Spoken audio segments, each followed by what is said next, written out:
This is a dramatized story inspired by real debt situations. For educational and entertainment purposes only.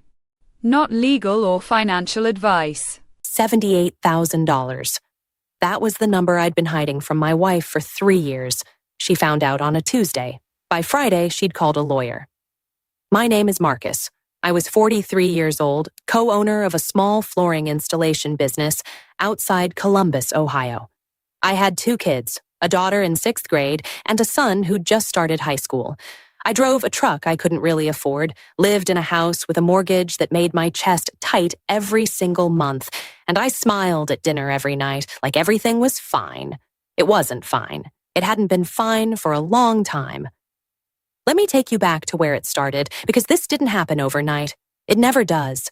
In 2018, my business partner and I took out a small business loan, $42,000, to buy new equipment and expand our crew. The plan made sense on paper. Columbus was growing. Construction was booming. We were going to ride that wave. Then my partner's father got sick. He had to step back. He was gone for 4 months, and I was running everything alone. We lost 2 major contracts because we couldn't meet the timeline. Revenue dropped by almost 40% in 1 quarter. I didn't tell my wife, Diane, how bad it was.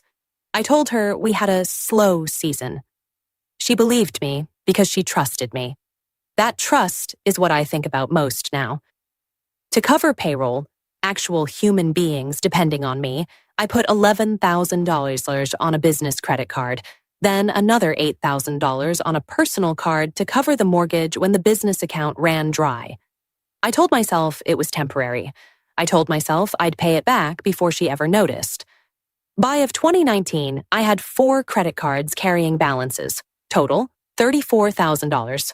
The small business loan still had $38,000 left on it, and I had a $6,200 IRS bill from an estimated tax payment I'd missed because I used that money to keep the lights on at the shop, $78,400.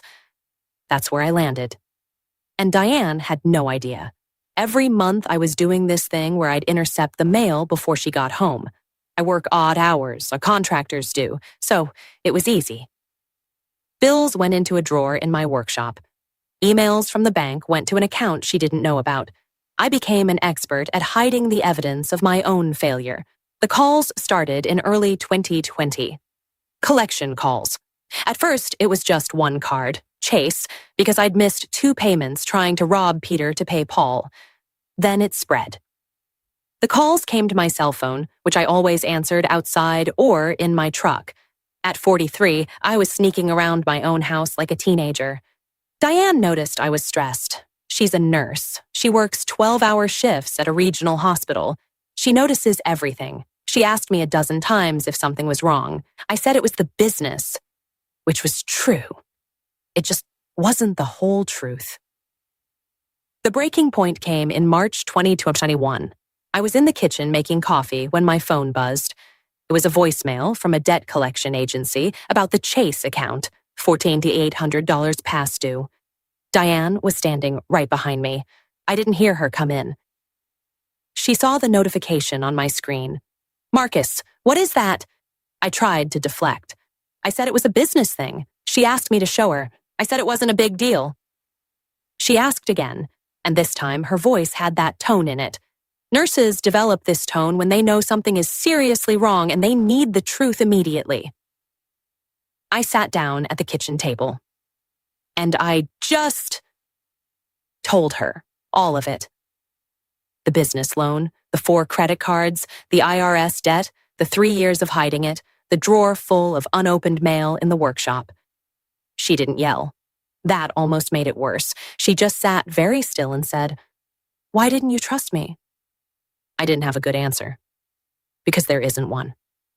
She slept in the guest room that night. And the night after that. And the night after that. By Friday, she'd spoken to a divorce attorney. Not to file, she said, but to understand her options. In Ohio, marital debt, even debt you didn't know about, can still be considered joint debt in a divorce settlement.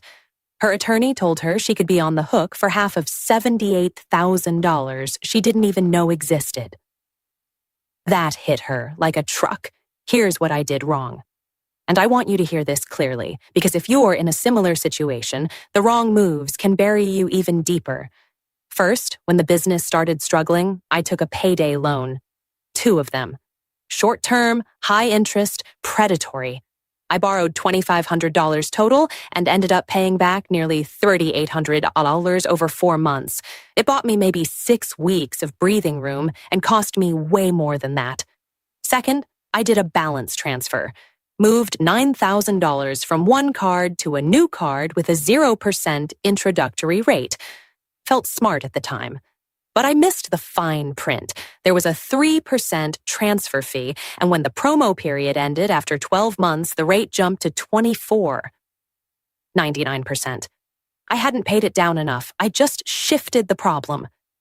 Third, and this one still stings, I withdrew $6,500 from my 401k. Early withdrawal. I was 42. The IRS hit me with a 10% early withdrawal penalty on top of ordinary income tax. I thought I was solving a problem. I was creating a new one with the IRS. Fourth, I ignored the collection calls for months. I thought if I didn't answer, it would somehow go away. What actually happened was my credit score collapsed. My FICO score dropped from 681 to 509 in about 8 months. At 509, you can't get a reasonable interest rate on anything. You're locked out of the financial system just when you need it most. When Diane found out and I realized I couldn't hide anymore, something shifted in me. I stopped trying to manage the chaos and started trying to understand it. My brother-in-law, Diane's brother, ironically, had gone through a rough patch years earlier and mentioned a nonprofit credit counseling agency he'd used. I called them on a Wednesday afternoon, sitting in my truck outside the shop. The counselor's name was Patricia. She didn't judge me. She'd heard versions of my story hundreds of times.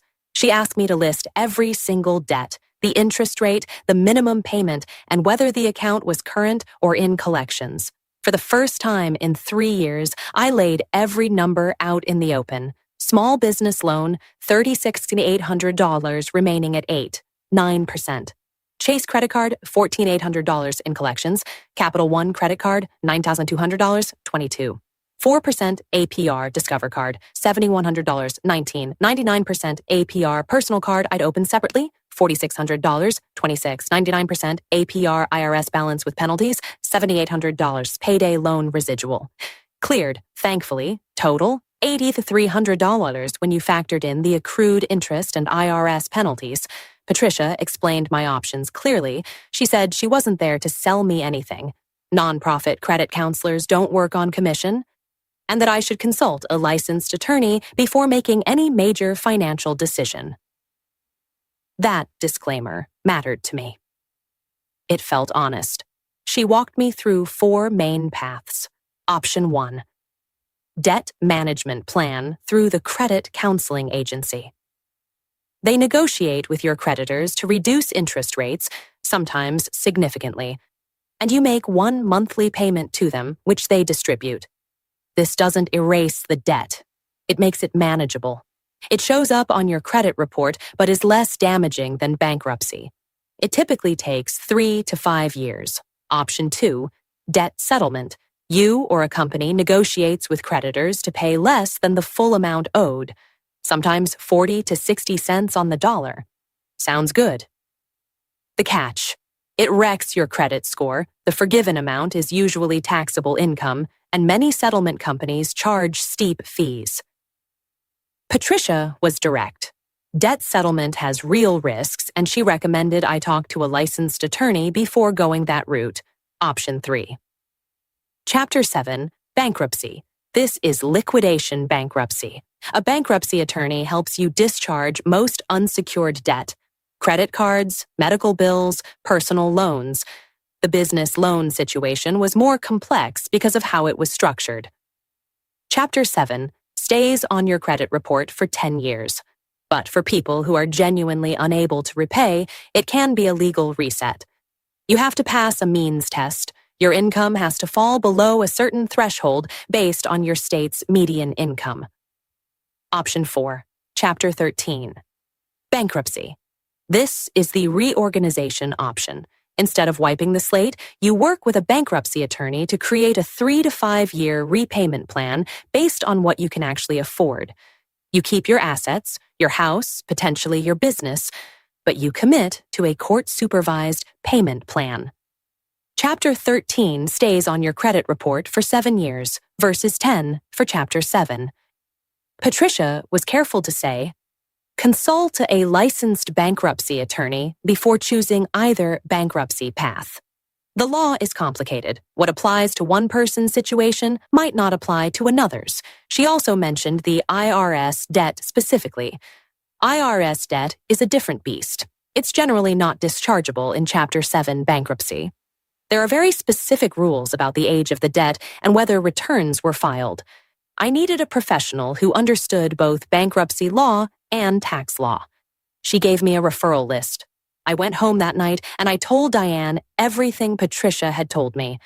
It was the first real conversation we'd had in weeks. She listened. She asked questions. She cried a little.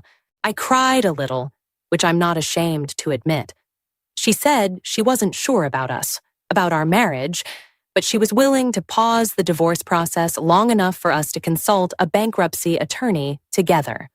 Not for romance, for practicality, because in Ohio, if we divorced while this debt was unresolved, the legal and financial mess would get exponentially more complicated. We met with a bankruptcy attorney 2 weeks later. Together, he reviewed everything. He explained that based on our combined household income, my business income and Diane's nursing salary, we likely didn't qualify for Chapter 7 under the means test. Our income was too high relative to the Ohio median. Chapter 13 was the path he recommended we consider. He explained it this way. A Chapter 13 plan would let us consolidate the debt into a structured payment over 48 months based on our disposable income after allowable living expenses. The automatic stay, the legal protection that kicks in the moment you file, would stop all collection calls immediately. Stop the garnishment risk. Stop the harassment. For the IRS balance, he explained that older tax debts meeting specific criteria can sometimes be included in a Chapter 13 plan. We'd need to work with both a bankruptcy attorney and a tax professional. He again emphasized, get qualified advice for your specific situation. The filing would temporarily damage our credit scores further. We were already at rock bottom. But it would stop the bleeding. And unlike debt settlement, a Chapter 13 discharge, once completed, is not taxable income. He also said something that stayed with me. Bankruptcy is not moral failure. It's a legal tool that Congress created specifically for situations like yours. Millions of Americans use it every year. We didn't file that day. We went home. We talked. Diane made coffee. We sat at the same kitchen table where I'd confessed everything 2 months earlier, and we started doing the one thing we should have done years ago, talking about money together, laying out what we owed, what we earned, what our actual monthly costs were. It was uncomfortable. It was also the most honest we'd been with each other in years. We decided to file Chapter 13 together. We hired the attorney. We submitted our paperwork. The automatic stay went into effect, and on a Thursday morning in June, my phone stopped ringing with collection calls for the first time in 18 months. I stood in my driveway and just breathed. I'm not going to tell you it fixed everything. Our marriage is still fragile. We're working on it. We're seeing a counselor, separately and together. Diane is angry sometimes. I deserve that. Rebuilding trust takes longer than rebuilding a credit score. But here's where we are right now. We are 14 months into our Chapter 13 repayment plan. We have a court-approved budget. Every month, I know exactly where every dollar goes. The business is still running. Smaller now, leaner, but running. I make every payment on time because the stakes are crystal clear to me. My FICO score has started to recover, slowly. Credit rebuilding after bankruptcy is a process measured in years, not months. But the direction has changed. We are moving forward, and Diane is still here. If you're carrying debt you've been hiding from someone who loves you, I want to tell you this directly. The secret costs more than the debt. It costs your health, your sleep, your relationship, your sense of who you are. You don't have to have it figured out before you speak. You just have to start the conversation. Call a nonprofit credit counseling agency. Look up HUD-approved housing counselors if your home is at risk. Research bankruptcy attorneys in your state. Many offer free initial consultations. And please, before you make any financial or legal decision, consult a licensed professional who understands your specific situation. Debt is a number. Numbers can change. Get the free debt checklist in the description. It walks you through exactly how to organize your debts, understand your options, and take the first step. Link is right below this video.